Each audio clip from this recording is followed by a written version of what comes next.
I've been wanting to make this video for a while, but I had to find the right time to do it, and I suppose now feels like the right time to do it because I'm struggling. And I think with my Gofundme page, whenever I make videos or on my YouTube channel, they're generally quite positive and they're sort of enlightening and offering people advice on how to improve their energy and like lower pain levels and that kind of thing. But I think it's also important to show, you know, the side when I'm struggling physically.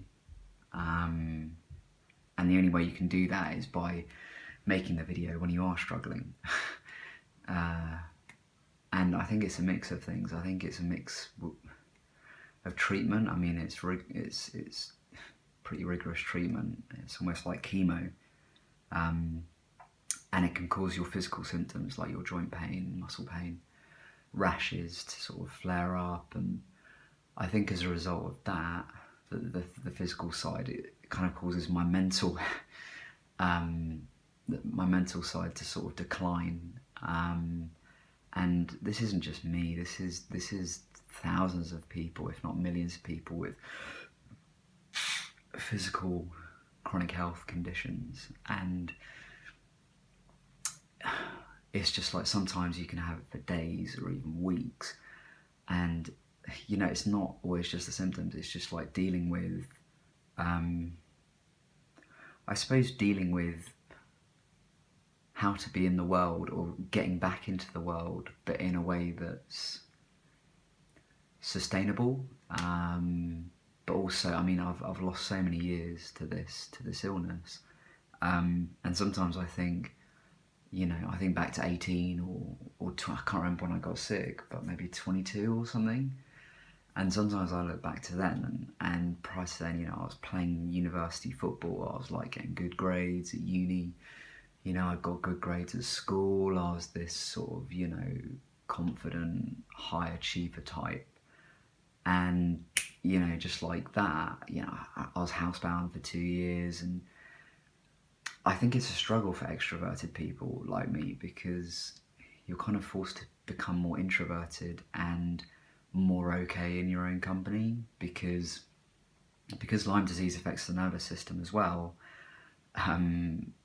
The fact that, how best to describe this, when you're put in social situations, because it affects your nervous system and it wires you up, it causes more pain and more exhaustion.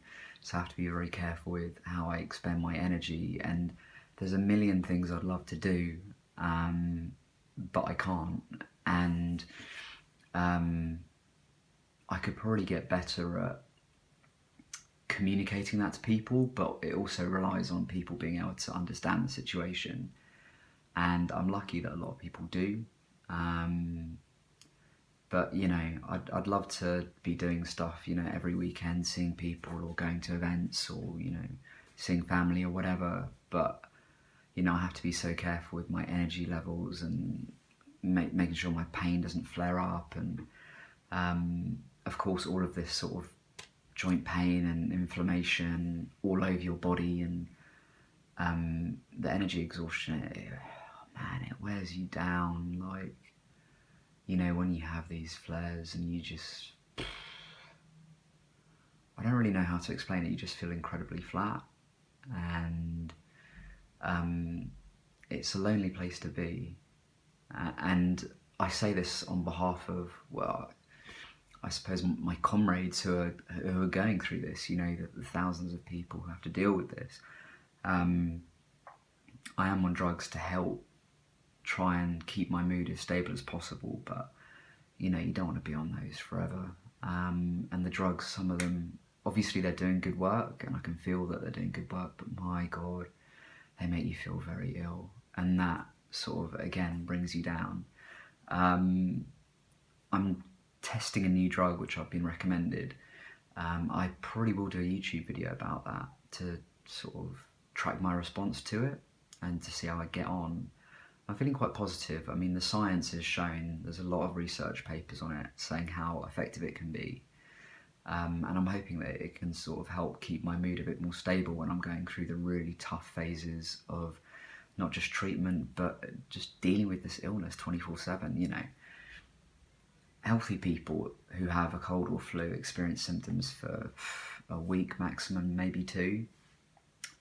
People with chronic illnesses like Lyme disease, chronic Lyme disease, MS, all of these other sort of illnesses, they have to deal with that 24/7, 365 days of the year, and man, it just gets you down. So it's because you sort of like feel your life is so different, and you see what could have been. I think that's what gets me down. But yeah, anyway, I just thought I'd make this video because I think it's important for people who are not just following my journey, but who want a greater understanding of chronic illness. But it's not plain sailing. It's really not. And I suppose I'm also making this video just in the hope that people who are interested in chronic illness show a bit more understanding and compassion towards and consideration to people who are going through stuff like this. You know, a lot of people are very good, but I think awareness needs to be raised around this. But yeah, anyway, that's all I've got to say.